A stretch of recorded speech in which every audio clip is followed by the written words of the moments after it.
let's get started.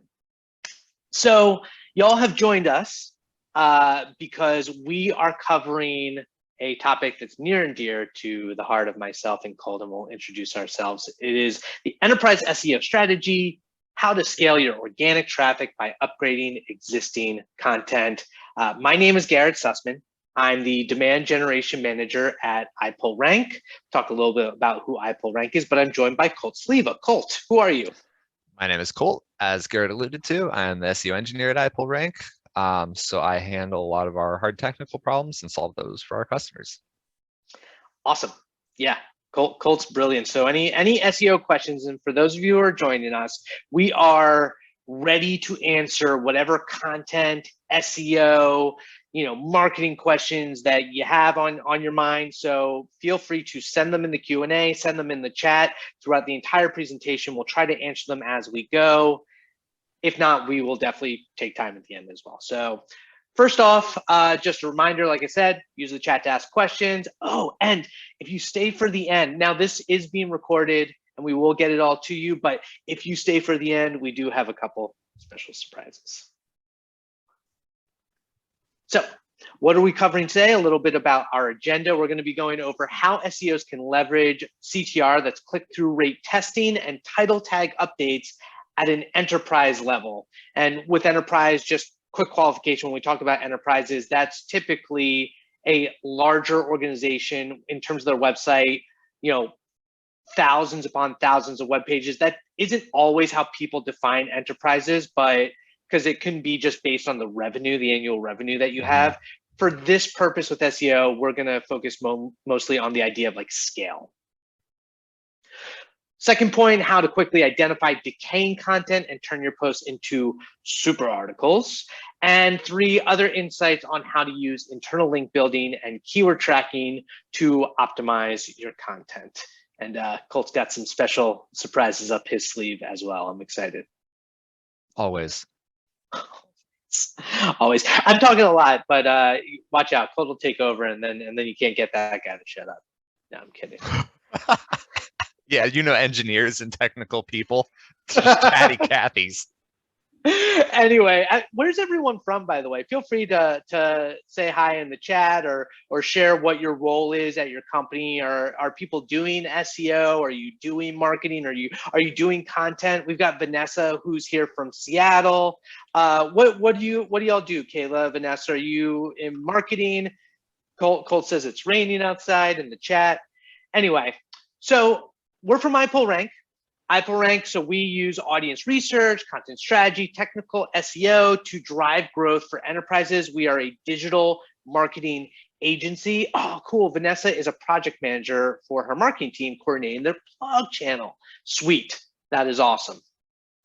So iPullRank, we drive revenue with SEO and content at scale. So a lot of times what we're focusing on is for our clients, we help them with their SEO and content, but not just for the sake of getting traffic as almost like a vanity metric. We focus and have a targeted approach to help building search traffic that's tied to business revenue. So not just top of the funnel, educational type of content that will ultimately get our clients, users to our clients' websites, go down the funnel and become customers. And we've delivered $1 billion in organic search results for our clients. Do you have anything you want to say to that, Colt? No, I mean, that pretty much speaks for itself. We do pretty good work. So let's dive in. The first topic that we want to tackle, and so a lot of this, so as you all know too, this is brought to us by ClickFlow, and ClickFlow is a really cool software tool that helps you accomplish a lot of these strategic tactics around, CTR and updating your content. So you'll see throughout the presentation, there's a lot of this stuff that you can actually do through their software. So if you do want to check it out, we'll have a link at the end for you to get involved with ClickFlow, but it's clickflow.com. So click-through rate testing. So the idea here with CTR testing is that by adjusting the title and the meta description of your articles, of your, any sort of pages on your website, your blog posts, that you can improve the number of people that actually click on the link when they're searching on Google and go to the website. That's your click-through rate. So it's based on how many people see the link to your website when they search for the query on Google, and then actually click the link and go to your site. And that'll be your click-through rate. So your title and your meta description, the title is how Google reads the title. The meta description is the little blurb that's written in the HTML code that kind of gives the insight into what the article is about. One thing to keep in mind before we dive into this is the title of your articles typically do impact your rankings. So if you're writing a blog post and you want it to appear for a certain keyword that you're targeting, including it in the title of the article will actually improve your chances that it will show up when someone searches for that keyword. The meta description has been shown to not have an impact on rankings, but it will impact the click-through rate. Cole? Yeah, so basically that's a twofold strategy. So embedding your keywords and then also making the title and meta description tantalizingly impossible not to click on. You just have to click on it is the strategy here. And so that's what we want to A/B test. Cool. So A/B testing, basically, if you look at the example here, is trying these two different versions of the title and seeing which one results in more clicks, and the rate of clicks. So in this option, having a title that says marketing blog versus the title of your marketing blog says best marketing blog, parentheses, latest strategies and tips. You think, hypothesize whenever you're conducting an experiment like this, that maybe adding best and latest strategies and tips would increase the clicks. So the old manual way for SEO pre-post testing was like, you have your old version, you have your new version of the title. You have your old version of the meta description, you have your new version of the meta description. You're manually tracking the test starting date, and then you have a set test ended date. So for instance, here in the example, like about a 2-week, 14-day period, and then you want to track the results. So what is the improvement or decline of the click-through rate based on the second version that you're testing, and then any notes that you have about it? You can actually, like, if different analysts are doing the calculations on CTR impressions, you can actually calculate that differently. Someone could have used a window, someone could have just used a certain day versus a certain day. So there's been mistakes made in the past the manual way. It'd be nice to automate it, wouldn't it? Would it be? Well, in walks ClickFlow through the door, if ClickFlow was a person. So check it out. With the software, it's cool. What you can do is you can identify, first off, it's identifying which pages you want to test, right? And so one way to think about doing that is, what are the pages on your website that have a high impression rate, that get a lot of views on Google, but a very low click-through rate, that people aren't clicking? There's an opportunity there for you to do a test where you're changing up the title and the meta description and hoping that you keep that high impression rate, but you increase the click-through rate. One note that I'll mention that I said earlier, but like with any of these, and why it's so important to document these tests, is changing something like the title or testing something like the title could have a increase, but it could also have a decrease in rankings and ultimately in terms of visibility and clicks. So if you see a negative impact by a test like this, you'll want to be ready to roll it back. Colt, any thoughts on that? Just what's exciting about this to me is that that your site has a 1.01% click-through rate on average across the whole site. And then, like, let's say that second entry down there, the ultimate guide to growing your business, that has a 0.5% click-through rate. So if you were to bring that up to average, which isn't asking an impossible task, it's just bringing it back up to the par with the rest of your site, there's an opportunity to double that from about 2,000 clicks to 4,000, which would be, a huge win. Yeah, that's significant traffic. So many more people having exposure to your site and doing that initial brand touch, where eventually they would possibly become customers and kind of start that process. So using ClickFlow, identify those high impression but low click-through pages so you can start testing.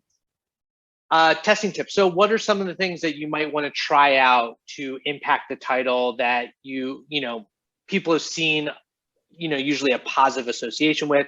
You could try adding brackets, adding the actual year to the title, try putting the keywords at the very beginning. That's something you'll see from a lot of tools recommend taking the actual keyword and putting it at the beginning of the title. So it's almost like Google knows that's what you're trying to target. There's really no one size fit all for any page if you're doing it right, but I think it's meaningful to look at an aggregate. That's from Dan Carpenter, SEO strategist at Crush Empire. Colt, from your experience, do you have any tips when it comes to like what to test for titles that works? I think that might be coming up on the next slide, where we're highlighting some other examples. Oh, we're not. Okay.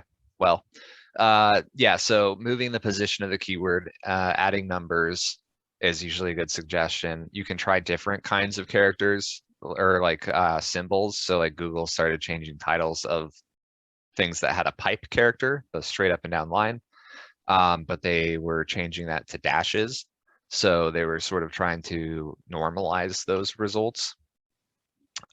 So you could try to with different characters, and then additionally, like a call to action, varying call to action, things like that. And that is one caveat, I think, as well, to keep in mind that Cole kind of mentioned. About a couple of months ago, Google did kind of get a lot of attention in the SEO world because they've been actually doing this for a while, but adjusting the titles based on what the algorithm thinks is the best sort of like representation, or the meta descriptions as well, the best representation of what the person is trying to search for. So it is always valuable, I think, whether you're doing it manually or using a tool, is to actually go to the query that you're targeting and just seeing what is appearing in the search results and seeing what Google is choosing as your title, because that could show up. One thing that they've been doing a lot is like, if you are using any sort of like CMS tool that appends like the brand at the end of every single title, like the Google algorithm might just start removing that if it doesn't like help the actual information about what the article is about or the page. So in this example, they saw an impact of 75% click increase with impressions increasing by over 100%, 35% click-through rate, and 23,000 click increase overall. So you run your test for 2 weeks or however long. The larger the sample size, so the more people who see it, the better you can get a sense that the test was actually statistically significant. It's very hard to do that for smaller sites in general, but it doesn't mean that you shouldn't try, because a lot of this, what you're trying to do is identify kind of directionality that it is going in the right direction. But if you do a test like this and you see the results are generally going positive, then you can feel pretty good about making that update and then moving on to the next test.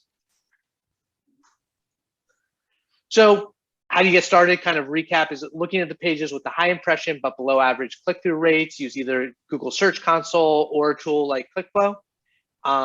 Look to competitors in the SERP for title inspiration. So that's another thing. When you are looking at the queries, you're typing in the keyword that you want to try to target, see what the actual titles that are coming in, because that gives you an indication of what Google thinks is the right sort of title for that query. And so you can kind of take some notes from that when you're trying to improve upon it.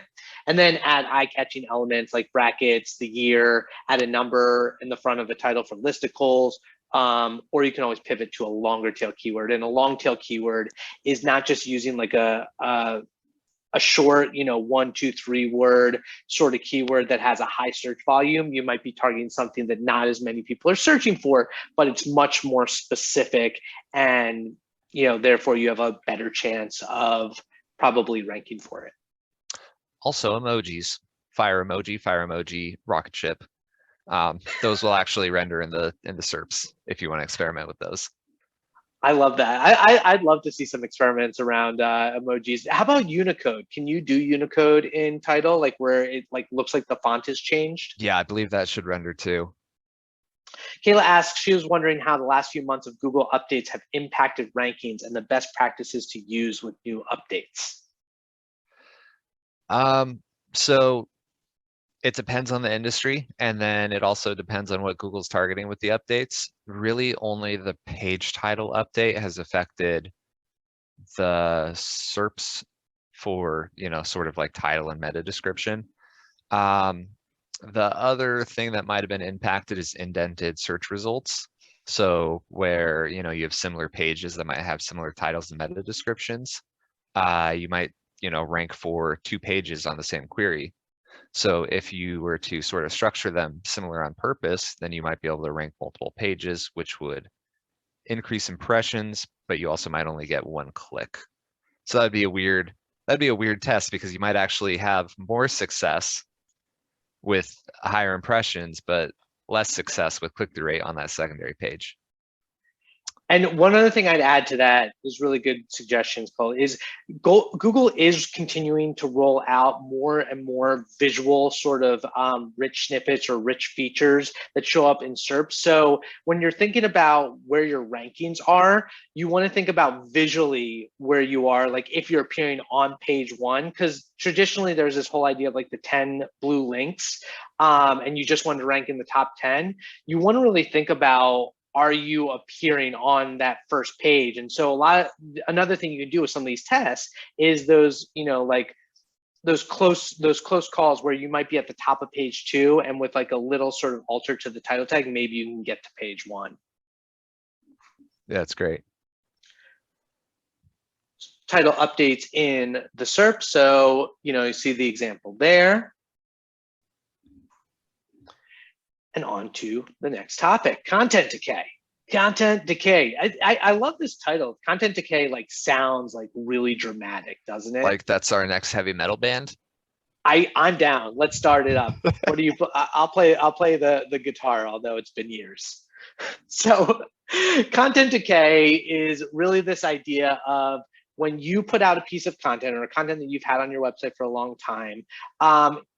Usually, like Google will index it. They'll crawl it, then they'll index it, and you'll start to see traffic in the form of clicks, right? And so you might peak at a certain amount of clicks over time. Now, that's not like a static amount. It's not like after 1 week, you're going to see your high amount of click, the peak of your clicks. It could be over 3 months, 6 months, a year, could be 4 years, 5 years, to Kayla's point about, all the Google updates, you could fluctuate. But over time, especially as like maybe competitors are creating new content and better content, maybe the keyword has a different meaning, and so your content isn't as relevant as it once was when you first created it, you'll start to see a decay over time of the content. So you'll see less clicks, and ClickFlow actually has a free tool that allows you to track this content decay. And we're going to talk about why you want to pay attention to that, how you can use that in your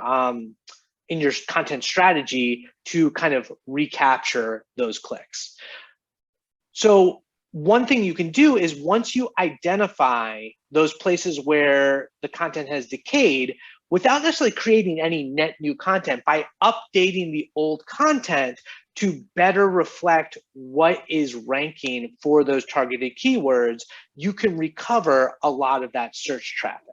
So for instance, in this example, you can see what Mailshake did is they actually grew their organic traffic to their blog by 117% in 30 days without creating any new content, right? They identified their old decayed content, they made updates to it, and then Google's like, oh, fresh content. Oh, you're answering our query a lot better. Oh, we're going to send you to the top of the SERPs. Not that Google is a person, but I'm sure it sounded like that. And so what they did is they used the content decay report to choose pages that were losing traffic, like I mentioned, because the competition was putting out great new content on the same topic. They also picked 3 posts that were within striking distance of ranking on page 1 for their target keyword. So that goes back to that testing example that I was giving. But for content decay, if you have content that was ranking on page 1 and using this tool, you've identified over time, okay, now it's like at page 2, but at the top of page 2, there's probably an opportunity there to update it with, more current statistics, answering some questions that maybe you didn't answer, going into depth about some questions, updating your external links and making sure that the external links are going to current relevant content.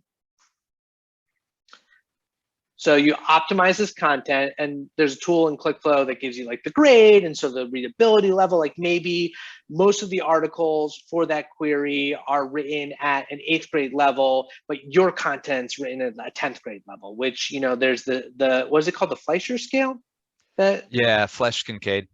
Flesch Kincaid, there you go, that like identifies like the level, the reading level of the content. So maybe you need to simplify your content because that's the level that Google is acknowledging that will rank highly for this. Any thoughts on that, Colt?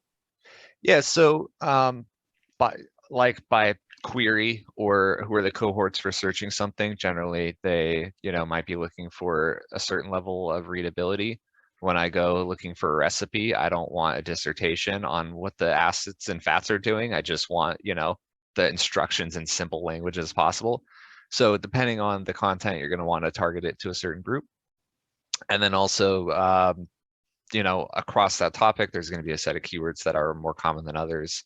And so you want to embed those in a diverse way to sort of communicate the topic clearly for Google's parsing. Yeah, really well said. We're going to dive a little bit into that like clustering of keywords a little bit later. So how do you get started with the decaying pages? So as we mentioned, you find your top decaying pages, the pages that have gone down over time. I actually did this whole process at an old job that I was at. I was working for a SaaS tool where we had written all these articles about online reviews, and we updated them as well and saw a 100% increase in traffic. So it definitely works. But basically, you want to find your top decaying pages, you know, identify them, start updating them. Make sure you document as well what you're updating so you know where you've made changes. One recommendation I would make is if you're not using like a software tool, or you can either do it obviously in Google Sheets, but you can also annotate in Google Analytics. If you're using Google Analytics to track your performance of your blog posts, you can leave annotations in there for any updates to refer to like a more comprehensive documentation. All right. So upgrading your existing content into super articles, that is some terminology that I created offhand because it sounded exciting and thrilling. But basically it's the hub of hub and spoke articles, or the pillars of pillar content. And so to be able to do this, what you're going to want to do is identify trending search topics first. So the best way to do that is to go into a tool like Google Search Console and just see some common trends.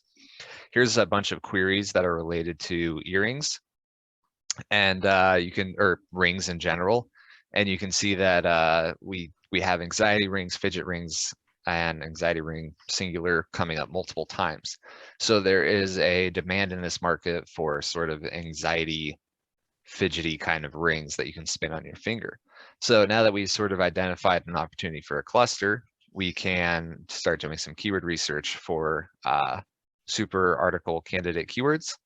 So here I'm just using Suval. I think that's how you'd say it. It's I always just want to call it solve, but it's like SOOBLE. And then it's going to, yes, thank you, Garrett. It's going to go and scrape all of the suggestion engines from like YouTube, Amazon, Google, right? So we can see exactly what people are searching for. And we can use that to empower our super article.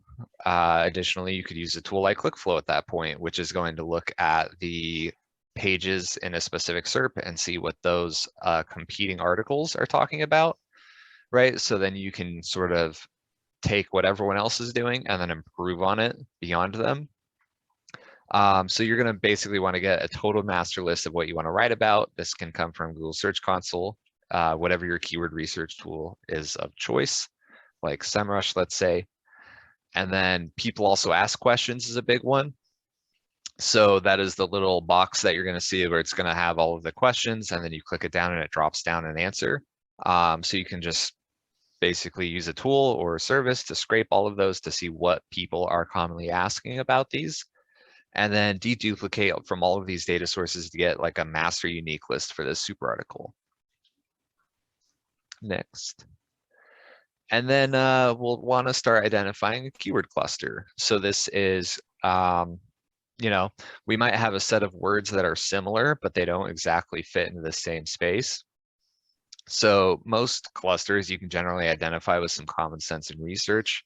So we saw that we had ruby rings, emerald rings, wedding rings, right? All of these things would be, you know, classic rings. And then we have fidget rings on the other side, and that would be rings that spin, anxiety rings, spinner rings, spinning rings, ring that clicks. So all of these keywords sort of come together. And what I've done here is I got fancy with some algorithmic clustering. So I use Google's BERT. I use their own technology against them to sort of place all of these keywords, convert them into numbers, and then put those numbers onto a graph. So we can actually physically see where the clusters exist in 2D space. And A, that's really exciting, but B, you don't need to do that because you probably could have figured that out with common sense. And then you would want to use, you know, a writing tool to figure out what sort of keyword expansion you need to do to really fill out this piece of content with, to resolve the search intent as completely as possible, address all of their needs, link to relevant products and services, internal link to other information. That might be the spokes from the hub, and really grow that piece of content. And I just wanted to point out that ClickFlow's got the right idea here because they are hosting this webinar, and it is a solid product for doing that. Additionally, one thing that we haven't really mentioned is the word count. It does help to have a longer word count. It's not necessarily a ranking signal, but through a series of studies done, they looked at article length and relative position, and there's a correlation there between writing more and ranking better. So if you can clearly state your ideas in more words and better target the keyword that people are searching with, then you're going to rank. Yeah, the only thing I'd add to that, to your point, it's like it is a correlation study. So you wonder to what extent it's like people who write longer articles might invest more in content and might write better articles. Like this isn't an excuse to just like, you know, just because you add like a ton of words on there doesn't necessarily mean you're going to rank. But if it's more in depth than the competition, it's probably what Google like. You know? I did do a study on Google News articles, and who ended up ranking wasn't necessarily who broke news, which is generally the like a big indicator of ranking high in Google top news. What ended up pushing articles over was having more entities or more keywords that were related to the topic. So basically they started grabbing the most complete coverage of an event and pushing that to the top. So if you can get complete coverage of a topic or idea, then that is going to be a clear signal that you should get pushed to the top. And that usually means more words on page. Exactly.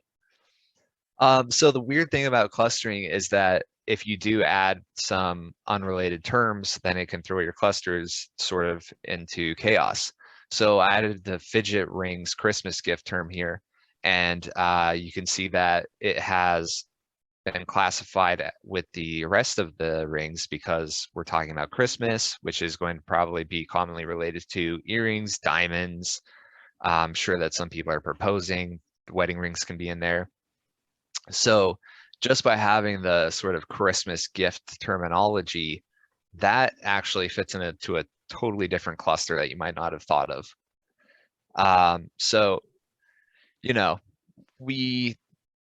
I don't know what the advice is here, Garrett. What would you say? I would say that when you are, I would say, systematically or scientifically adding keywords, just be aware of how that's impacting your rankings and what you're ranking for. Like there are tools when you're doing keyword rankings to see if all of a sudden you start ranking for a bunch of keywords that you are not necessarily intending to. Like in this example, like if you start ranking like number 100 for best Christmas gifts, and you just mention it once, you're like, that might be throwing you off in different like situation, probably could hurt your rankings for like this other category that you're actually going for, maybe. Yeah, I think systematically introducing keywords is a great strategy. And then like, you know, build a little bit, review, build a little bit, review if you have the time and the sort of patience to do that, because then you can see what has impacted. And maybe that's a signal, if you are writing about fidget Christmas gifts, that you need Christmas gift topical content instead of placing that into the fidget category that you might have. So I guess the point here is that we're not necessarily always right about topics, because we're comparing sort of human brains to automated machines, and we have to test against that.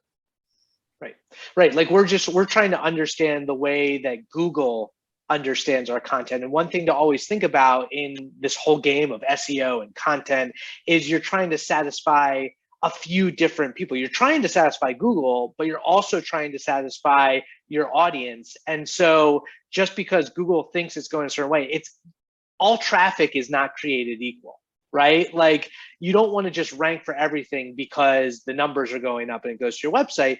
You want to create content that's relevant to what your users are looking for. So if your specific, content isn't really, relevant to Christmas gifts, then you probably don't want to branch out in that direction if that's ultimately going to, impact your business negatively. It's case by case. It depends, right? It depends. I think what the point is that you can take super articles too far, where it's like, Yes. okay, now what is this about? Because I don't know anymore. Yes. You can go from clustered to unclustered. I agree, and then that won't help. If it's not clustered and it is too sparse, then you'll see a negative impact. So keyword tracking for content updates, which is something that we just touched upon. So the weird thing about content tracking as you update articles is that content in SEO is cumulative, and so tracking those changes can be hard. You might change an article on a certain date and then change it, a different one on a certain date, and all of that's getting added up into your total traffic, but it can be hard to see the trees out of the forest there, because it's all just seems like it's going up and you don't know what is causing that. So what we want to do here is get some tracking going. So we've tried to do this with Google Data Studio, and the comparison doesn't really provide any visible insights. You'll see these giant spikes and these giant downtrends, but really when you average them together on a case-by-case basis, it's difficult to tell what's really going on. So using a tool like ClickFlow, where you can track the date that something's changed and then track the specific test and traffic against that, is extremely valuable. And generally implementing this through Google Data Studio and analytics just doesn't come out to the same result from my experience. Yeah, and to Colt's point, it's like you really don't know when the change is going to impact the actual rankings or click-through rate. Like it can happen immediately. Like there are times when a change is picked up like that, and all of a sudden you're seeing major fluctuations. And then there are cases where it can take a lot longer, in terms of what you want to speak to that, Colt? Yeah, I mean, we just had a client who we were doing a bunch of work on, nothing was happening, and then we had a unannounced, or not unannounced, but a unnamed Google algorithm update, where there was just a high volatility day. And then all of a sudden their traffic just shot up. Like Google hadn't counted those weights in. They were just using their index and cache. And then, that day they just decided to recalculate and take into account all of the changes we have made. And then it was just like that day, everything happened at once. So that can happen depending on the work you're doing. Especially if you are introducing new HTML elements and not just affecting the words on the page. Exactly. And one last thing I'd say to that is think about all this in terms of directionally, in the sense of it's really hard in the world of content SEO, as Colt started this, in terms of, it's really hard to track content. It's really hard to know what one specific change, if it impacts if it impacts the rankings. I think that's what's great about ClickFlow. It does kind of point you in the right direction, but if there's a huge algorithm update, or a competitor just adds a new article that's really fantastic, sometimes it's hard to know exactly why things are changing. As an SEO, like Colt, that's what your job is to do your best with the data to try and figure it out. I'm taking a quick beat to check for questions or to give someone a chance to ask questions. I feel like we How just about you? we just hit on a bunch of technical stuff, so I just want to make sure. And Yeah, let's get some feedback. How's everyone doing? Are there any questions in the room? Feel free to leave a question or just something in the chat if you have any thoughts or anything that you wanted us to touch on. Is everyone finding this stuff helpful in terms of like how you're thinking about it for your own content and starting to get ideas on what you can potentially, do with an article that is way overdue for updates, and you've seen the traffic go down and you're like, oh, now I can start, testing it out. Okay, Kayla finds it super yeah, helpful. thank you, Kayla. Hey, Kayla, what's your Twitter handle? I'll follow you. There we go. We appreciate that. All right, so how to get started with this. So every content change or optimization has a go live event, right? And then you can track the before and after, or A/B test similar pages. So you might make a change to one page that gets similar traffic or conversion rate to another page and then check against each other. You can also sum up the effect of these experiments to get a cumulative impact. So if you are doing something to a page template, let's say, then you would want to check all of those. Again, this is not a great experience when you have multiple dates and multiple pages that are going live at different times. It just feels bad to do in Google Data Studio. So you're either going to need to pull it into Excel probably, or a tool like ClickFlow.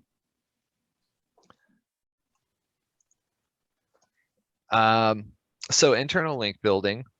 Colt loves this. Loves talking about internal link building. Whew. It's I like nerd stuff, and really link building is graphs. It's a graph algorithm. That's what Google is doing there. So it is, you have these nodes and you're building a network or a graph by pointing them at each other, and then those are passing value, and that is PageRank.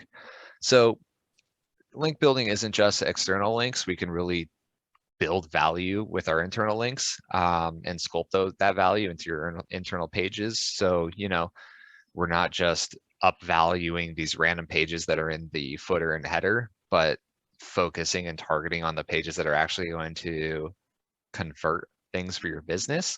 So that way we can, again, then turn traffic into money.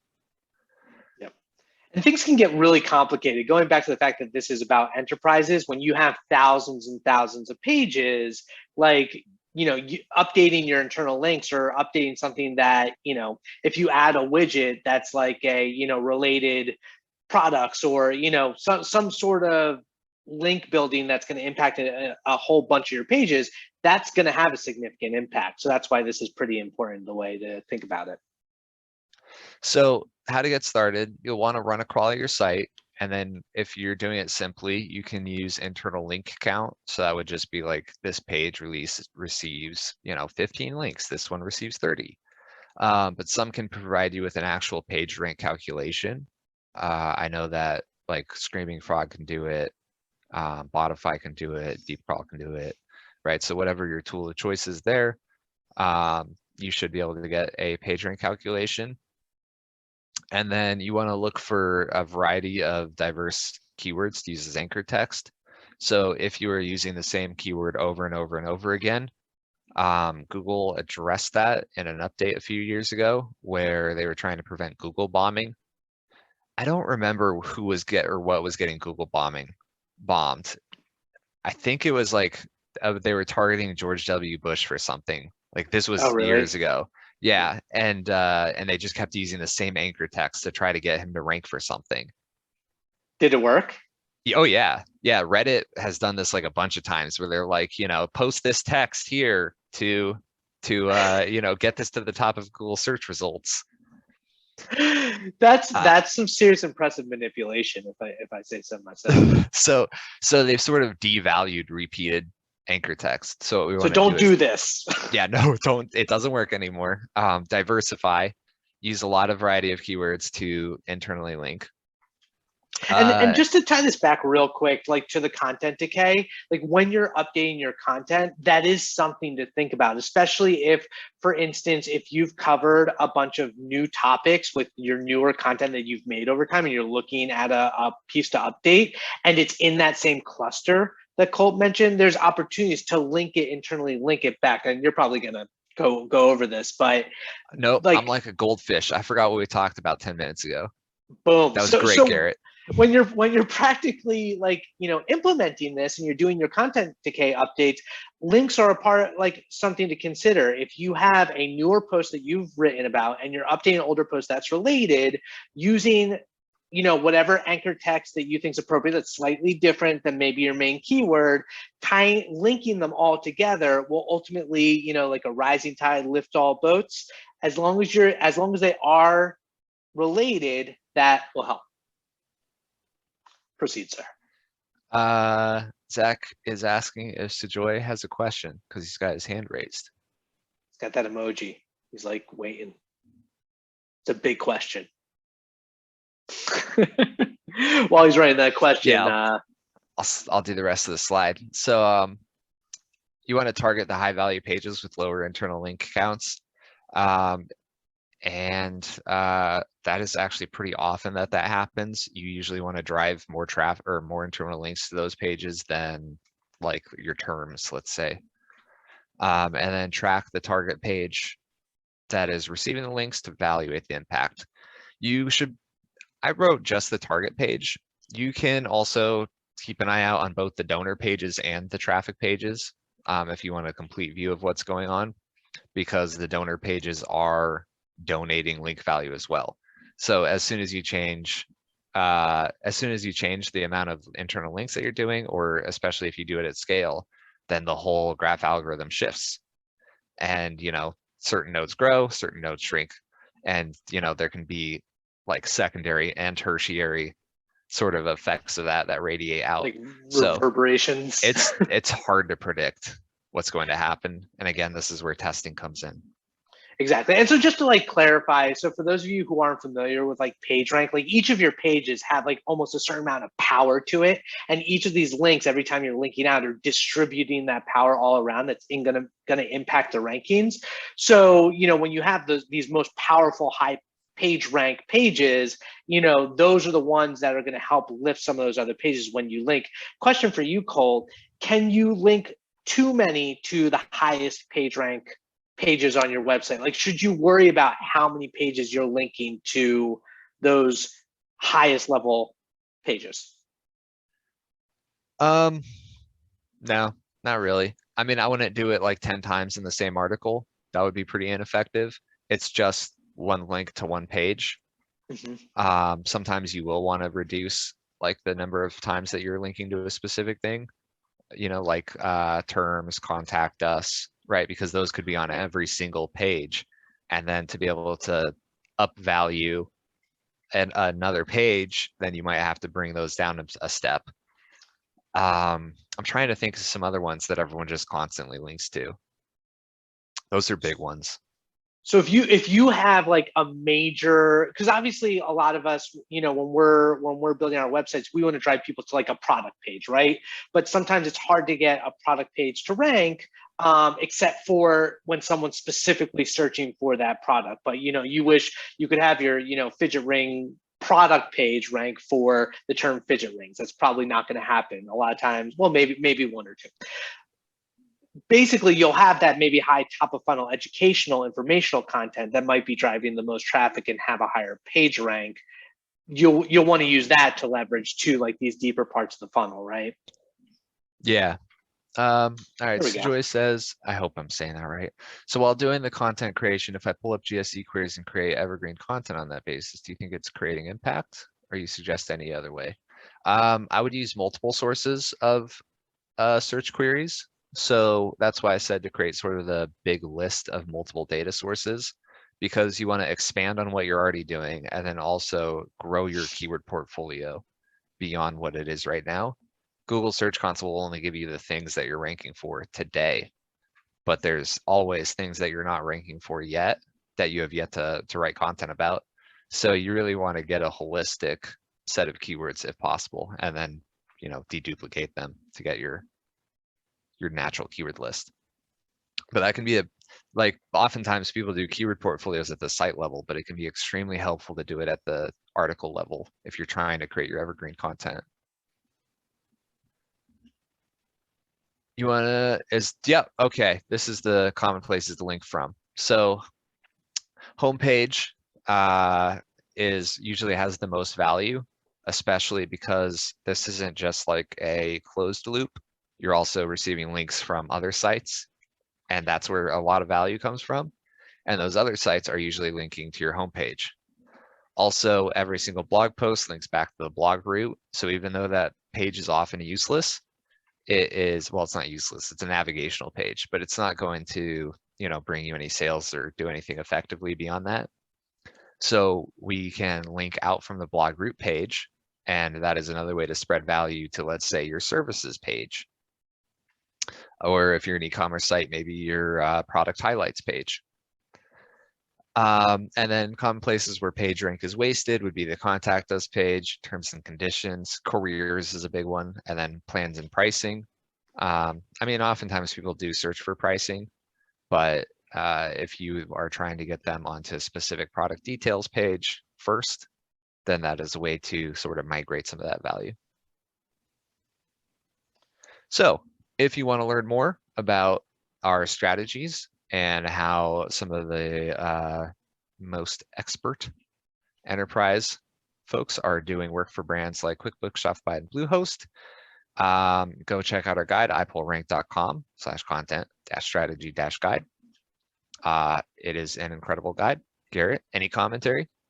Yeah, I mean, it's epic. The one thing I liked about this guide is how comprehensive it was, and it really speaks to the enterprise. So, like, if you are working with, you have either multiple websites, multiple departments. If you have to, you know, if you have a legal team, you got to run stuff by every time you're creating content, because at the enterprise level, things can get very complicated and you need a lot of sign-offs. This guy talks about A, content auditing, a lot of stuff that we went through here. B, content creation and creating workflows and processes. And then that final component for enterprises, which is huge, is governance. So how do you create responsibilities across the organization to make sure you loop in the right people at the right time so you can keep your content moving and not have it get stuck because you've got this great idea and you get halfway through 6 months later and, you know, someone who wasn't informed is like, yeah, no, we can't do that. Like, try to be future thinking with that. So that's what this guide really covers. And it talks to a lot of experts who have been in there and built it from the ground up. You think a small guy, a small website could use it to figure out how to beat sort of larger enterprise incumbents and work around their sort of their issues? Yeah, I think it's valuable. It can even be valuable for, like, if you're a one-person marketing team, because when you build your content, you're thinking about scaling, you're thinking about growth, and having processes done correctly early on will impact you in the long run. So I think there are a lot of gems and insights that you can get no matter your size. But the governance part is key for those enterprises. Also, go ahead and check out this free Decay tool. I'm going to be using this to share with clients what they need to update, sort of as just like a case-by-case basis. Since we do work with enterprises, I would probably do this at the template level where you can go into Google Search Console, maybe find a great target and, you know, and then go get the graph for this, because this graph is actually much nicer than anything you would get out of Google Search Console. Yeah, I like that. And so it's like right now you can go do that. Like, you can, if you want to take and implement some of the stuff that we just started talking about, like, go click on the link. Zach shared it in the chat right now. So you can go and find that one article and see if you want to try and make some up. Make sure you document, like we discussed. Make sure that you write down where you're making that change when you identify what content's decayed and how you want to update it, so you can see and maybe show to the executive team how your content updates have improved, you know, the traffic and ultimately revenue. But that tool's available. And then one thing I did add for those of you, we can send this out afterwards, but if you want the presentation deck that we had, and you want like an easier way to get our guide, I included another link there, iPullRank.com/clickflow. If you click on that and sign up, we can send over the deck and presentation. Are there any questions? We still have 8 to 9 minutes. If not, we can head out early. Just a quick set of Colt, if someone wants to find you online and get in touch and ask you questions after this webinar, what's the best way? LinkedIn, Colt Sliva, or Twitter. I am Senor Colt, spelled Spanish or the Italian way, so SIGNOR COLT. So you can find me both places, and I'm always welcome to chat. Awesome. So yeah, if you want to find Colt, definitely find him online.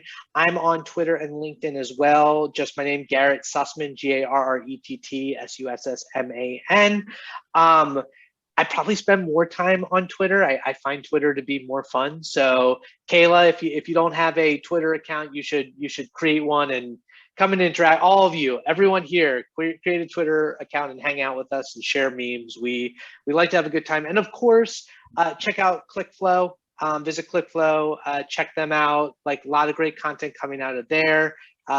They were the brainchild of Eric Sue, who also did Single Grain, which is another great marketing agency. And if you do have any questions about enterprise level content, SEO, audience research, iPullRank does offer services around all of that. We give great content recommendations. We do full technical SEO audits, so it's just iPullRank.com. Anything else that you wanna add, Mr. Cole, aside from your favorite cereal, which we covered at the beginning?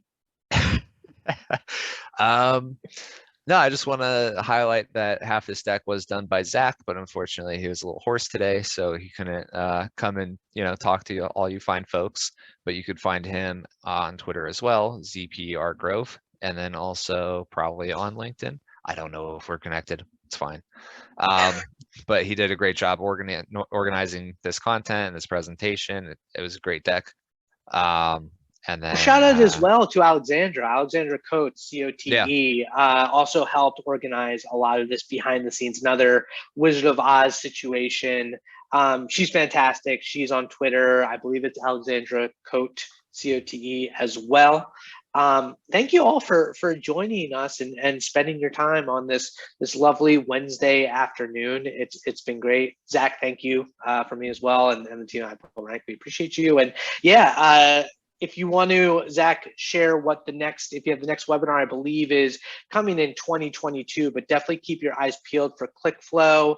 They continue to put out these great webinars and workshops where you can get these actionable ideas on how to improve your SEO and your content. Check us out. Like I said, I've got my video coming out every Friday, the SEO Weekly, and we have a podcast tomorrow. The Rankable podcast, should share all that stuff as well. But we got too much going on. We're boring them. Yeah, too much. Got a laundry list. Overload. Check out all the content. Well, we do content. We like doing content. We like talking content. We like talking SEO.